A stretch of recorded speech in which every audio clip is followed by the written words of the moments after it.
Recherche biblique sur le sujet de la justice divine et la miséricorde divine. Par le service de Jean-Baptiste. Tel sera le premier chapitre de notre recherche. Qui est-il? Comment Dieu l'a-t-il préparé à sa mission? Quel service a-t-il rendu à Jésus de Nazareth? Son martyre est-il une annonce de la passion du Messie? Jésus-Christ a accompli toute justice. Tel sera le chapitre central de notre étude. Le Fils de Dieu dans l'Ancien Testament. Les promesses messianiques données par l'intermédiaire des anges et des prophètes. L'incarnation du Rédempteur et son œuvre de la rédemption. Il est venu par l'eau, par le sang et par l'Esprit. Le baptême et le mystère pascal de Jésus-Christ. La foi qui est une victoire sur le monde. Jésus, j'ai confiance en toi. Tel sera le troisième et dernier chapitre de notre présentation. Le message du Christ donné au monde dans la vie mystique de la Sainte Faustine. Comment peut-on décrypter l'icône du Christ avec des rayons qui sortent de son cœur? La nouvelle évangélisation est en marche. Soyons les artisans de la paix. Chapitre 1. Le prophète Malachie dans la Bible se retrouve comme dernier dans l'Ancien Testament. Dans son livre est annoncée la venue du Messie et de son prédécesseur. Ce livre est porteur de la grande nouvelle du sacrifice nouveau, par lequel Dieu recevra la gloire qui convient à son nom. Il est indéniable que Jean-Baptiste a fait partie des grands et qu'il était tout à fait proche du Christ, car le Seigneur dit de lui, parmi les fils de la femme il ne s'est levé personne de plus grand, Mon 11,11. Œuvre citée p. 37. Le plus grand parmi les hommes nés de la femme, Jean-Baptiste aura un service à rendre au Messie promis dans tout l'Ancien Testament, ce sera de le baptiser dans les eaux du Jourdain quand tous les deux dans l'âge humain ils passeront 30 ans. Saint Luc évangéliste s'est appliqué dans la première partie de son premier livre d'en rendre compte le plus précisément possible. Pour le Christ Jésus aussi bien que pour Jean-Baptiste les récits de l'Annonciation et de la naissance de l'un et de l'autre sont présentés d'une façon narrative évidente. Jean-Baptiste est de la descendance sacerdotale du grand prêtre Aaron, le frère de Mose.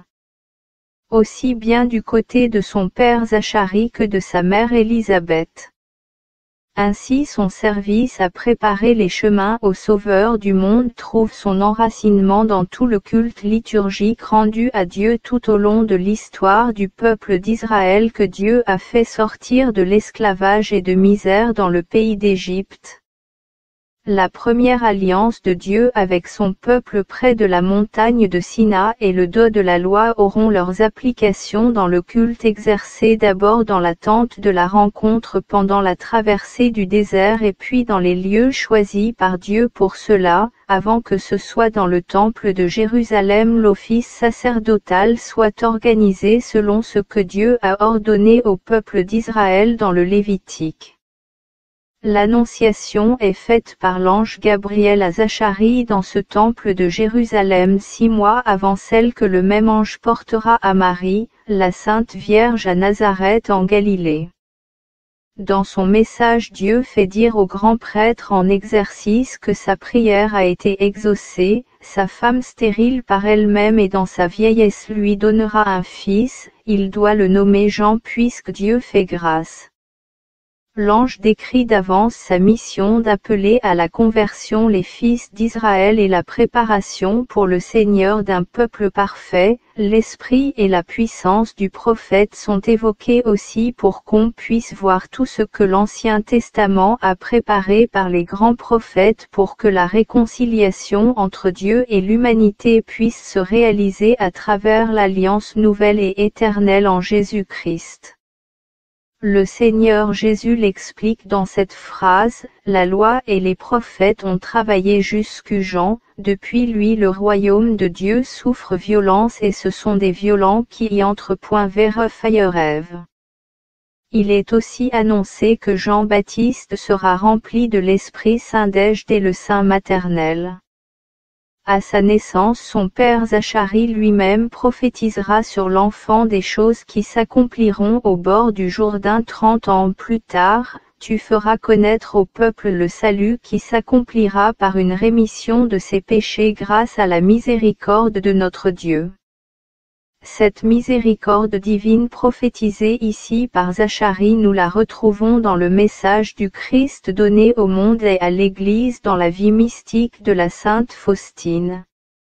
Le soleil levé dans le haut qui nous visite pour éclairer ceux qui vivent dans l'ombre et dans les ténèbres de la mort pour les orienter vers le chemin de la paix, c'est Jésus-Christ dont Jean-Baptiste fera connaître la présence et l'œuvre, voici l'agneau de Dieu qui enlève le péché du monde.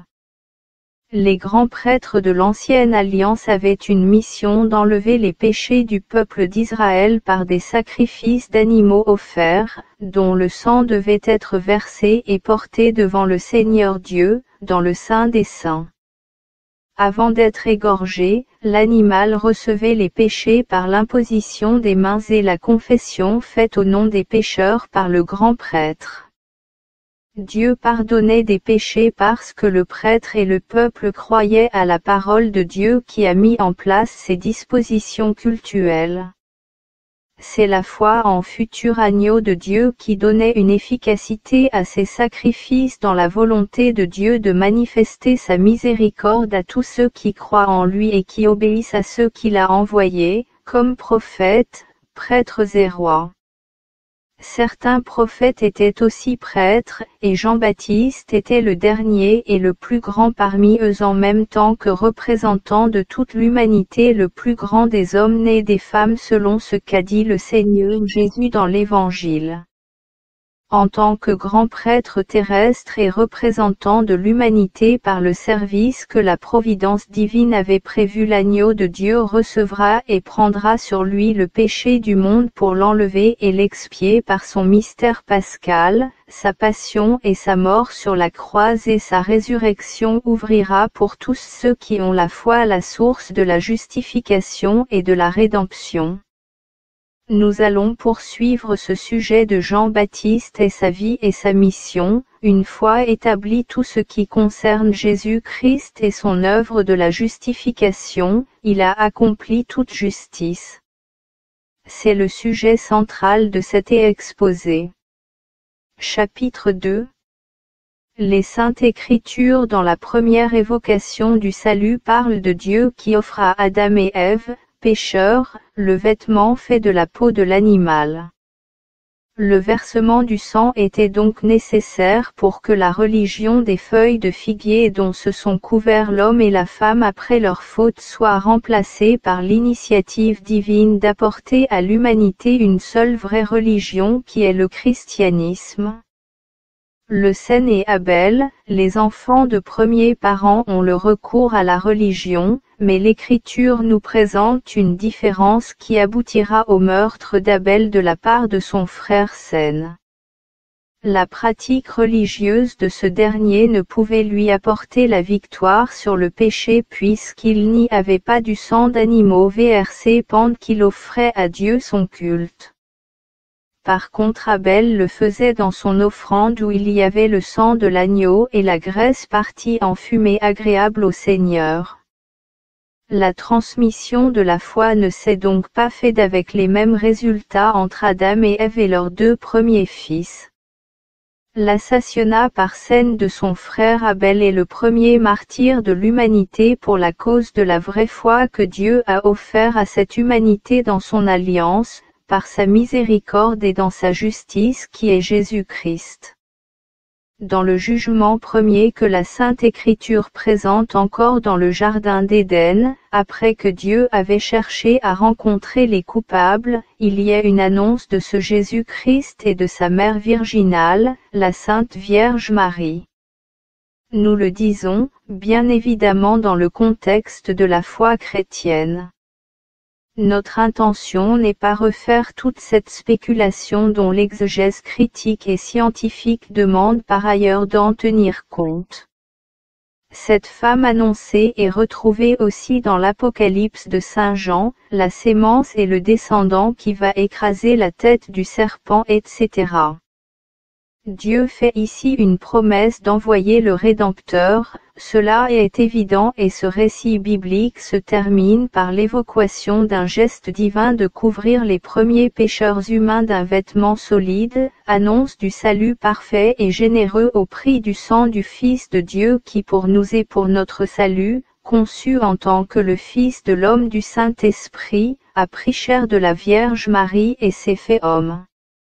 Nous croyons que, par le service de Jean-Baptiste, il est venu accomplir toute justice et a souffert sous Ponce Pilate, a été crucifié, il est mort et a été enseveli, il est descendu aux enfers, le troisième jour il est ressuscité des morts, etc. Dieu qui couvre les pécheurs du vêtement nouveau et solide, à la place des tentatives de se couvrir par leurs propres moyens ou les moyens naturels des feuilles de figuier, c'est-à-dire la religion d'invention humaine quelle qu'elle soit, voilà la bonne nouvelle qu'apporte la révélation divine de l'Ancien et du Nouveau Testament. Le péché du monde est une grande injustice. Si grande que seule la justice de Dieu peut être une réponse valable et valide.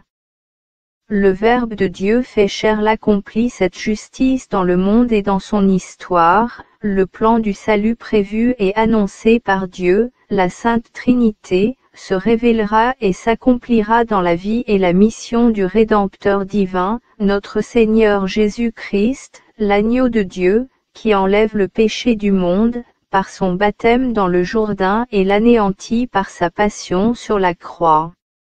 Le christianisme est le fruit de l'œuvre du Messie, qui en demandant le service à Jean-Baptiste lui explique qu'ainsi il nous faut accomplir tout ce qui est juste et sur le moment d'expirer sur Golgotha, il dit que tout est accompli.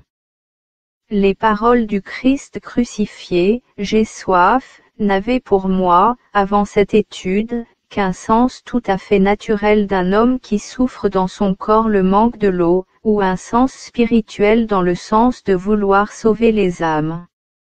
L'évangéliste notait pourtant que Jésus le disait pour que l'écriture s'accomplisse. Un lien entre cet événement mystère et l'annonce du livre lévitique, où un bouc qui a reçu sur lui les péchés d'Israël pente d'Yom Kippour annuel puis a été renvoyé dans le désert pour y mourir de faim et de soif, je ne l'ai pas vu avant. Maintenant cela est évident pour moi.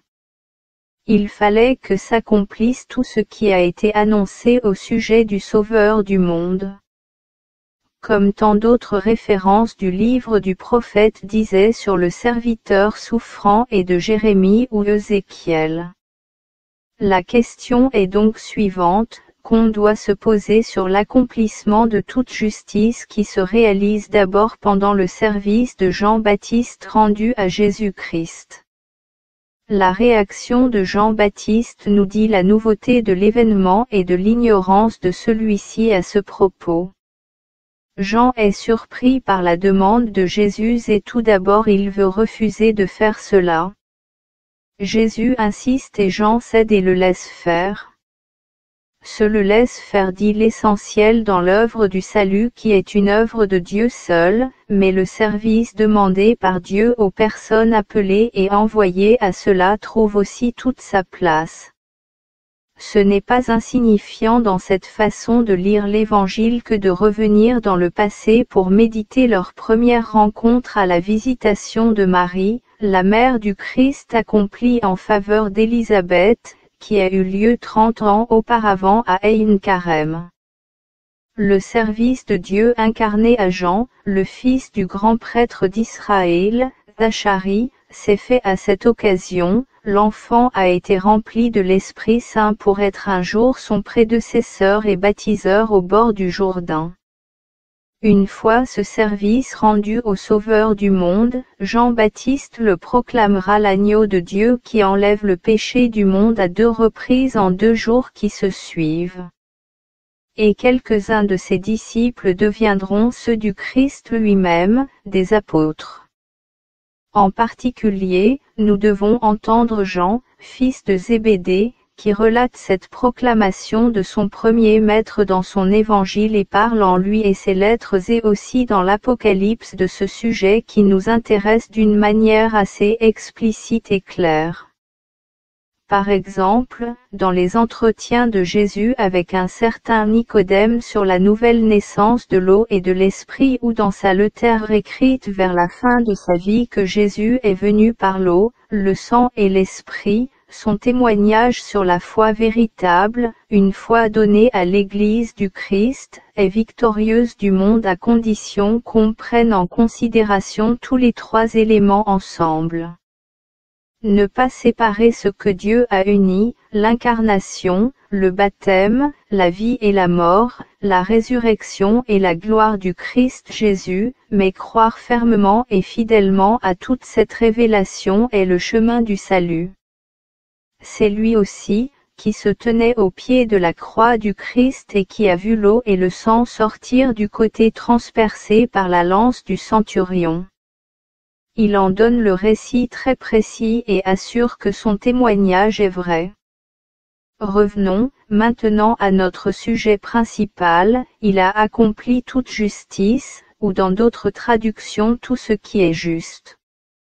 Enlever et prendre sur soi tous les péchés des hommes, du premier au dernier, de toute l'histoire de l'humanité, cela ne pourrait être accompli par un homme. Il fallait pour cela Dieu lui-même. Ce n'est pas la volonté humaine, même celle du Christ, Fils de l'homme, qui nous sauve, mais la volonté divine, celle du Père et du Fils et du Saint-Esprit. Et elle est éternelle. Dieu a décidé de nous sauver dans son éternité. Mais il fallait emporter un témoignage dans le temps qui est le nôtre, de cette histoire qui nous est donnée à vivre une fois pour toutes à chacun. Pour manifester et accomplir cette décision de Dieu, le Messie de Dieu s'est révélé à l'humanité et a donné témoignage à la vérité. Celui qui est de la vérité écoute sa voix et croit en lui et en son œuvre de l'Évangile. Jean-Baptiste se disait petit par rapport de celui qui l'annonçait, de ne pas être digne de lui délier les sandales. Il annonçait aussi un jugement terrible que celui se exercerait sur le monde rebelle, mais, il ne se doutait pas du service qu'il allait lui rendre, étant le descendant du grand prêtre Aaron, aussi bien par le côté de son père que de sa mère. Toutes les dispositions données par Dieu d'Israël à Moïse et à son frère Aaron concernant le système du pardon et de l'expiation, décrites avec précision dans le livre de Lévitique, n'étaient que l'ombre de ce qu'allait accomplir celui qui le demande de représenter le prêtre terrestre et toute l'humanité pécheresse et de faire passer tous les péchés de toute l'histoire sur lui, le prêtre céleste, selon l'ordre de Melchisédek. La lettre aux Hébreux écrite par l'Esprit Saint et quelqu'un qui l'a choisi pour le faire côté humain, en donne l'explication très large et claire, à méditer sans cesse pour saisir tout ce que nous voulons nous dire ici dans cette recherche et cette méditation. Pour que la passion de Jésus-Christ soit juste et sainte, il fallait qu'il soit d'abord celui qui a été baptisé par Jean. Sinon, sa mort serait une terrible injustice. Si nous la prenons comme cela, il est probable que nous n'ayons pas la vraie foi. La foi chrétienne commence au Jourdain. Le Syrien Naaman avait reçu l'ordre d'Élisée de s'y plonger 7 fois pour être purifié de sa lèpre. Il ne voulait pas le faire d'abord, mais sur l'incitation de son serviteur, il l'a accompli et sa peau est devenue comme celle d'un petit enfant. Avant cela, sous la conduite de Josué, le peuple hébreu venant de l'esclavage d'Égypte avait été accompagné par une arche d'alliance portée par les prêtres. La traversée du Jourdain était un miracle. C'est un miracle unique que le baptême de Jésus qui enlève les péchés des hommes. Si on y croit, on est libéré et sauvé, sinon, on reste avec ses fautes et cette nouvelle faute de ne pas avoir cru à la bonne nouvelle. Jésus a repris de Jean-Baptiste l'appel à la conversion, mais il y a ajouté cette invitation à croire en évangile de son baptême d'abord et de sa passion après, par le service de ses apôtres et de son Église tout au long des siècles. Quand un paralytique est accueilli par Jésus à Capharnaüm, il entend les paroles « Mon fils, tes péchés sont pardonnés ». Dans son explication donnée aux pharisiens et docteurs de la loi, Jésus annonce tout simplement une nouvelle ère pour l'humanité, parce que la justice a été opérationnelle dans son intronisation comme Messie au Jourdain, avec la manifestation de l'Esprit Saint en espèce de colombe et du Père dans sa voix venue du ciel. Celui-ci est mon Fils bien-aimé en qui j'ai mis toute ma faveur. L'appropriation du Fils, comme personne divine, se révèle comme accomplissant toute la justice, en tant que Dieu, pour pouvoir porter la bonne nouvelle de la nouvelle création. Dans la synagogue de sa ville Nazareth, Jésus donne largement l'explication sur l'accomplissement de la prophétie d'Isa sur son ministère du prêtre, prophète et roi. Dès est apparu un signe de sa future passion, ce n'était pas encore l'heure où tout sera accompli selon les Écritures qui le concernent, mais cela est devenu depuis son baptême sa préoccupation première d'accomplir jusqu'au bout l'œuvre que le Père lui avait confiée. Quand le besoin de combler le vide, après que Judas est parti de son chemin, les apôtres qui, à l'intervention de Pierre, cherchent à le remplacer, les postulants devraient être en expérience vivante de cet événement du baptême du Christ, et Matthias est de ce accent grave et Dieu l'a choisi à servir le Christ rédempteur, ressuscité. Quelle est notre compréhension dans la foi du baptême du Christ Jésus ? La discrétion de ce mystère a servi pour l'accomplissement du salut de l'humanité sans que l'adversaire de Dieu et des hommes s'en rende compte.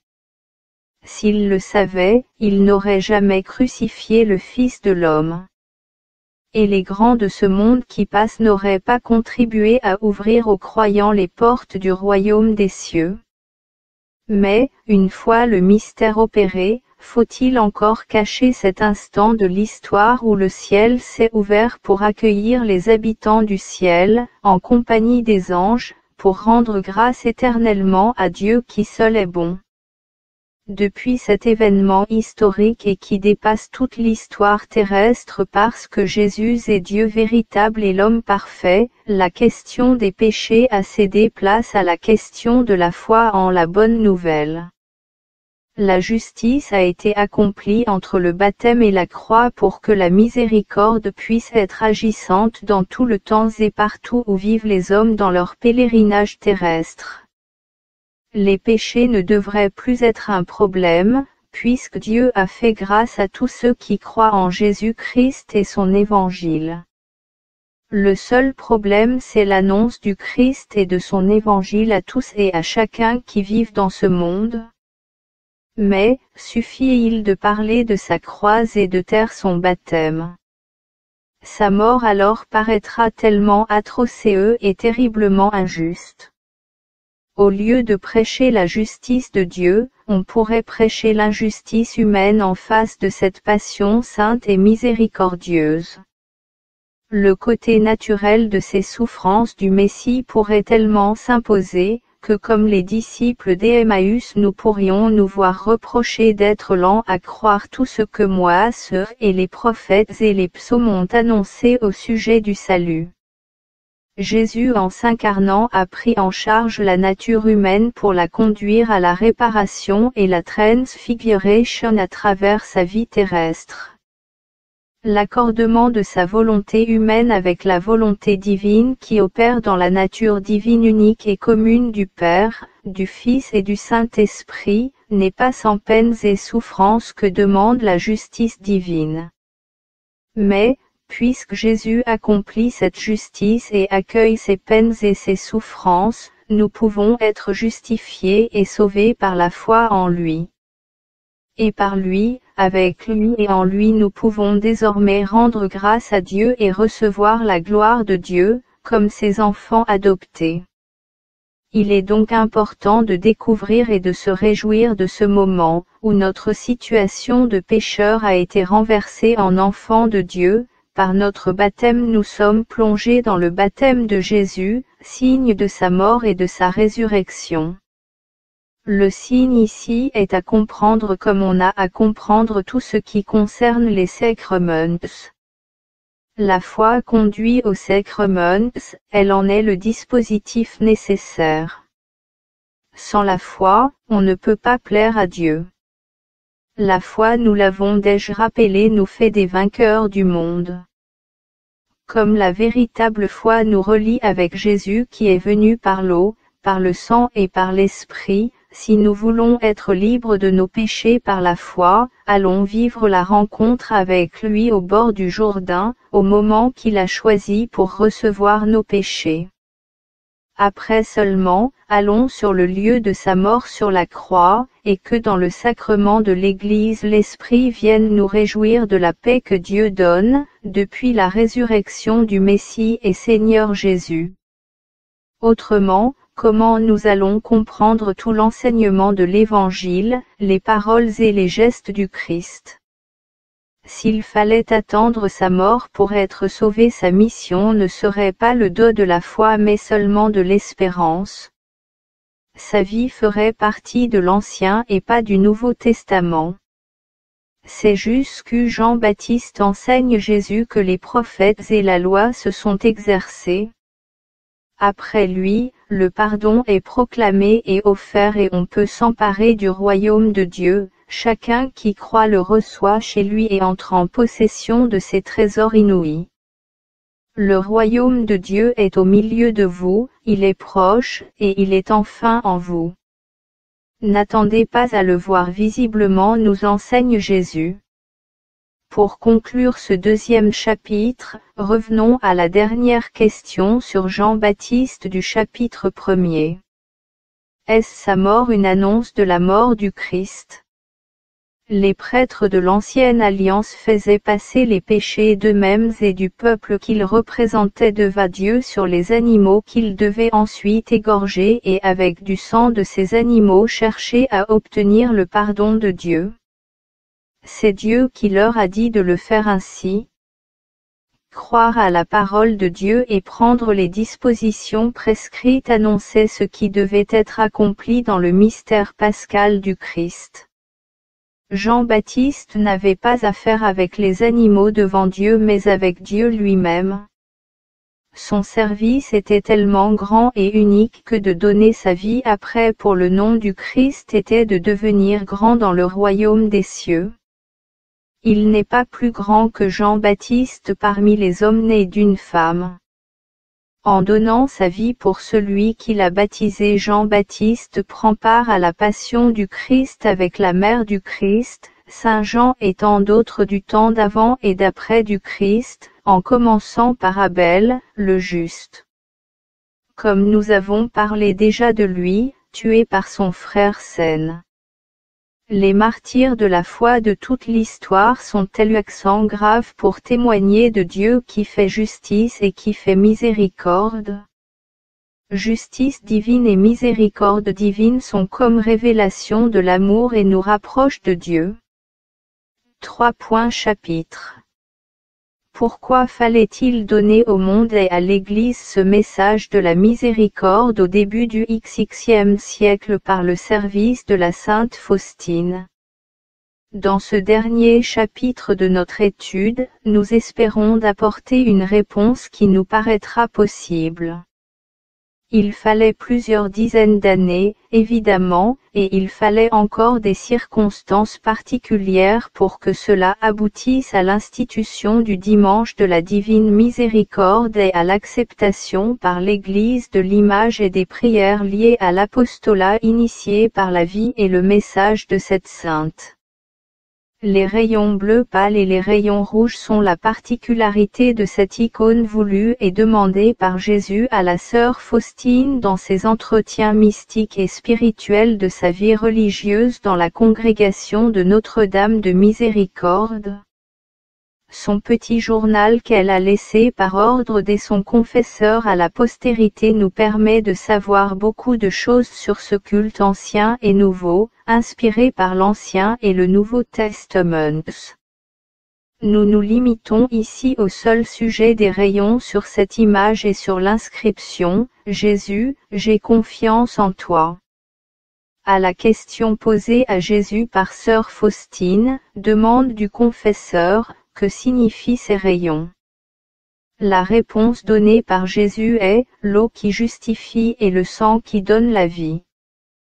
Pour le sang nous comprenons facilement qu'il s'agit de sa mort sur la croix. Mais que l'eau signifie son baptême, sommes-nous aussi pressés à le reconnaître. Voilà la raison de cette étude approfondie à ce sujet. Nous avons essayé d'y apporter quelques éléments de l'Écriture sainte pour que notre confiance en Jésus et son œuvre soit plus fervente et plus grande par la contemplation de cette image de Jésus miséricordieux. Épilogue. Jésus-Christ reviendra dans la gloire pour juger les vivants et les morts. Dieu, le Père, a transmis à son Fils d'exercer tout jugement, puisqu'il est le Fils de l'homme. Cela est une révélation de l'Évangile selon saint Jean. Le disciple que Jésus aimait, présent aussi bien au baptême du Jourdain qu'au pied de la croix de Jésus, a reçu dans une vision de l'Apocalypse l'exposition des prérogatives du Roi des rois et du Seigneur des seigneurs. Lui approprier la justice divine comme l'exercice central et particulier selon ce qu'enseignent les Écritures est une question de la foi chrétienne. La divine miséricorde venant du Père éternel ne peut s'exercer autrement qu'en accord parfait de la divine justice et dans la vérité. Le Christ Jésus a déclaré « Je suis le chemin, la vérité et la vie ». Personne ne va vers le Père sans passer par moi. En voulant nous rapprocher de cette révélation divine, nous avons médité le fait des rayons voulus sur l'image du Christ avec l'inscription « Jésus, j'ai confiance en toi » et il est apparu évident pour nous que Jésus a accompli toute justice et il est vraiment notre Dieu et notre Sauveur. Le Seigneur à qui tout pouvoir a été donné au ciel et sur la terre. La nouvelle évangélisation est en marche à partir de ces paroles qui terminent l'Évangile selon saint Matthieu, qui met le baptême de Jésus comme l'accomplissement de toute justice, comme nous l'avons médité dans cette étude. Allons donc, de toutes les nations faire des disciples en les baptisant au nom du Père et du Fils et du Saint-Esprit. Je suis de plus en plus convaincu que s'il n'y avait pas Dieu qui est la Sainte Trinité nous ne pourrions pas être sauvés. L'Évangile d'aujourd'hui révèle et dit cela d'une manière claire et étonnante. Nous sommes témoins d'une conversation entre le Père et le Fils à notre sujet et nous apprenons que la vie éternelle consiste à la connaissance de cette vérité qui porte le nom de Jésus-Christ, le seul Dieu, le vrai Dieu trouve en lui, Jésus-Christ un révélateur et médiateur devant lui pour la cause des hommes et devant les hommes pour la gloire de Dieu. La glorification mutuelle entre le Père et le Fils donne la vie éternelle aux hommes qui croient en la Sainte Trinité et l'œuvre accomplie par le Fils sur la terre à la demande du Père qui est dans les cieux. Le contenu de cette conversation est une révélation de ce qui se passera au moment de l'ascension et la dernière partie de cet entretien devient une prière en notre faveur. Dieu, le Fils, prie Dieu, le Père, de nous être propice et favorable parce que le Fils a bien voulu laisser pour quelque temps sa gloire et descendre sur la terre pour récupérer la propriété perdue que le Père a confiée à lui de la retrouver et de l'amener à nouveau au ciel. Tout se passe en Dieu, entre le Père et le Fils, entre le Fils et le Père et pourtant c'est nous qui en sommes les grands bénéficiaires. Une seule condition est signalée et soulevée en ce qui nous concerne, ils ont reconnu, dit Jésus à son Père, que tout ce que tu m'as donné vient de toi, car je leur ai donné les paroles que tu m'avais données, ils les ont reçues, ils ont vraiment reconnu que je suis venu d'auprès de toi, et ils ont cru que c'était toi qui m'avais envoyé. Cela paraît peu de choses de notre côté et pourtant cela est compté pour beaucoup aux yeux de Dieu de lui faire confiance comme à un seul vrai Dieu, cette très sainte Trinité. Et où est l'Esprit Saint dans cet entretien entre le Fils et le Père? Il en est l'auteur discret en action des paroles prononcées et révélées en même temps là-bas il y a très longtemps à l'heure où Jésus passait de ce monde à son Père mais aussi ici et maintenant quand ce qu'il a été dit et écrit est lu et prononcé, repris et expliqué à nos propres esprits, de bouche à oreilles et en touchant nos intelligences pour s'enfoncer dans nos cœurs de croyants, des chrétiens. À la suite de Pierre, Jean, Jacques et André et tous les autres apôtres et quelques femmes dont Marie, mère de Jésus et sa famille dont il a voulu sur la terre tirer ses origines. Cet Esprit Saint est à l'origine de son humanité comme l'ange Gabriel a annoncé à cette Vierge éternelle et mère unique en son genre. Justement elle est accent grave désormais avec une maternité nouvelle liée avec sa maternité divine. Cette conversation dont nous avons parlé tout à l'heure entre le Fils et le Père ne serait ce qu'elle était s'il n'y avait pas son engagement dans toute cette histoire concernant cette divine gloire, laissée d'abord et puis reprise ensuite une fois l'œuvre du salut des âmes humaines accomplie. C'est elle qui à l'endroit de ce qu'elle avait souffert au pied de la croix du Christ Jésus son Fils, qui devient une confidente première et privilégiée de ce que la Sainte Trinité veut confier à toute l'humanité. La Sainte Vierge Marie tient une grande place. Puisqu'elle a communié aux souffrances du Christ, elle nous a tous enfantés dans la douleur de son cœur immaculé pour une nouvelle destinée quand sa gloire se révélera avec celle de son Fils puisque l'Esprit de gloire, l'Esprit de Dieu a reposé en elle en premier sur la terre, elle qui a été proclamée pleine de grâce en tant que Vierge et bienheureuse par Élisabeth en tant que mère de son Seigneur. C'est elle qui est devenue la terre du vivant à qui en premier le Seigneur a montré sa face.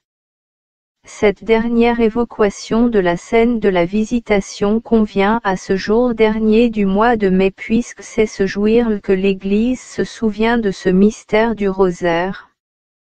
C'est pour moi aussi le jour particulier, c'est l'anniversaire de mon ordination sacerdotale il y a 36 ans à la cathédrale de Poznań en Pologne.